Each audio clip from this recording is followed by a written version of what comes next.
Spika wa Bunge la Jamhuri ya Muungano wa Tanzania, Mheshimiwa Mussa Azzan Zungu ametangaza kifo cha mbunge wa Peramiho, Jenista Joakim Mhagama kilichotokea leo Alhamisi Disemba 11 mwaka 2025 jijini Dodoma.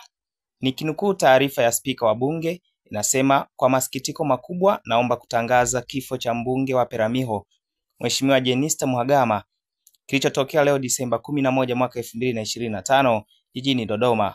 Natoa pole kwa waheshimiwa wabunge wote, familia ya marehemu, ndugu, jamaa na wananchi wa jimbo la Peramiho. Mwenyezi Mungu awape moyo wa uvumilivu na subira katika kipindi hiki kigumu.